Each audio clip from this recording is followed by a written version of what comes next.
ابو ہریرہ رضی اللہ عنہ سے روایت ہے، وہ بیان کرتے ہیں رسول اللہ صلی اللہ علیہ وسلم نے فرمایا، جب رمضان کا مہینہ آتا ہے تو آسمان کے دروازے کھل جاتے ہیں، اور ایک روایت میں ہے کہ جنت کے دروازے کھل جاتے ہیں اور دوزخ کے دروازے بند ہو جاتے ہیں اور شیطان جکڑے جاتے ہیں، اور ایک روایت میں ہے کہ رحمت کے دروازے کھل جاتے ہیں۔ اس حدیث کو بخاری اور مسلم نے روایت کیا ہے۔ سہل ابن سعد رضی اللہ عنہ سے روایت ہے، وہ بیان کرتے ہیں رسول اللہ صلی اللہ علیہ وسلم نے فرمایا، جنت کے 8 دروازے ہیں، ان میں سے ایک دروازے کا نام ریان سیراب کرنے والا ہے، اس دروازے سے صرف روزے داروں کا داخلہ ہوگا۔ اس حدیث کو بخاری اور مسلم میں روایت کیا ہے۔ ابو ہریرہ رضی اللہ عنہ سے روایت ہے، وہ بیان کرتے ہیں رسول اللہ صلی اللہ علیہ وسلم نے فرمایا، جس شخص نے رمضان کے روزے اللہ پر ایمان رکھتے ہوئے اور طلب ثواب کے لیے رکھے تو اس کے پہلے گناہ معاف ہو جاتے ہیں، اور جس شخص نے رمضان میں اللہ پر ایمان رکھتے ہوئے اور طلب ثواب کے لیے قیام کیا اس کے پہلے گناہ معاف ہو جاتے ہیں، اور جس شخص نے شب قدر کا قیام اللہ پر ایمان رکھتے ہوئے اور طلب ثواب کے لیے کیا اس کے پہلے گناہ معاف ہو جاتے ہیں۔ اس حدیث کو بخاری اور مسلم نے روایت کیا ہے۔ ابو ہریرہ رضی اللہ عنہ سے روایت ہے، وہ بیان کرتے ہیں رسول اللہ صلی اللہ علیہ وسلم نے فرمایا، آدم کے بیٹے کے تمام نیک اعمال کا بدلہ 10 گنا سے لے کر 700 گنا تک دیا جائے گا۔ اللہ تعالیٰ کا فرمان ہے، یعنی حدیث قدسی ہے، کہ سوائے روزے کے بلا شبہ وہ میرے لیے ہے اور میں ہی اس کا بدلہ دوں گا۔ انسان اپنی شہوت اور کھانے پینے کو میری رضامندی کے لیے چھوڑتا ہے۔ روزے دار کو 2 خوشیاں حاصل ہوتی ہیں، ایک خوشی جب وہ روزہ افطار کرتا ہے، اور دوسری خوشی جب اس کے پروردگار سے ملاقات ہوگی، اور روزے دار کے منہ کی مہک اللہ کے ہاں کستوری کی مہک سے بہتر ہے، اور روزہ گناہوں سے محفوظ رکھتا ہے۔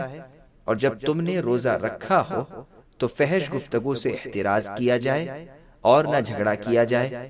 اگر کوئی شخص اسے گالیاں دے یا اس سے لڑائی کرے تو اسے معذرت کرتے ہوئے کہے، میں روزے سے ہوں۔ اس حدیث کو بخاری اور مسلم میں روایت کیا ہے۔ ابو ہریرہ رضی اللہ عنہ سے روایت ہے، وہ بیان کرتے ہیں رسول اللہ صلی اللہ علیہ وسلم نے فرمایا، جب رمضان المبارک کی پہلی رات ہوتی ہے تو شیطان اور سرکش جنوں کو جکڑ دیا جاتا ہے اور دوزخ کے دروازے بند کر دیے جاتے ہیں، اس کا کوئی دروازہ کھلا نہیں ہوتا، اور جبکہ جنت کے دروازے کھل جاتے ہیں اس کا کوئی دروازہ بند نہیں ہوتا، اور آواز دینے والا آواز لگاتا ہے، خیر طلب کرنے والوں نیک کام کے لیے آگے بڑھو، اور برے کام کی طلب رکھنے والوں برے کاموں سے رک جاؤ۔ اور ہر رات اللہ دوزخ سے کثرت کے ساتھ لوگوں کو آزاد کرتے ہیں۔ اس حدیث کو ترمذی اور ابن ماجہ نے روایت کیا ہے۔ ابو ہریرہ رضی اللہ عنہ سے روایت ہے، وہ بیان کرتے ہیں رسول اللہ صلی اللہ علیہ وسلم نے فرمایا، تمہارے پاس رمضان کا برکت والا مہینہ آ گیا ہے، اللہ نے تم پر اس کے روزے فرض کر دیے ہیں۔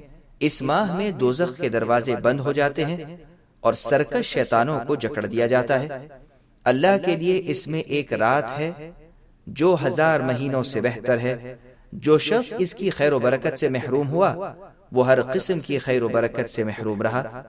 اس حدیث کو احمد اور نسائی نے روایت کیا ہے۔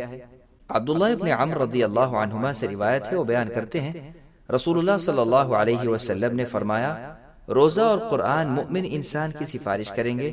روزہ کہے گا، اے میرے پروردگار، میں نے اس کو دن بھر کھانے پینے اور شہوت رانی سے روکے رکھا، اس لیے اس کے بارے میں میری سفارش قبول فرمائیے۔ اور قرآن کہے گا کہ رات کو میں نے اسے نیند سے باز رکھا، اس لیے اس کے بارے میں میری سفارش کو شرف قبولیت عطا فرمائیے، چنانچہ دونوں کی سفارش قبول ہوگی۔ اس حدیث کو بیہقی نے شعب الایمان میں روایت کیا ہے۔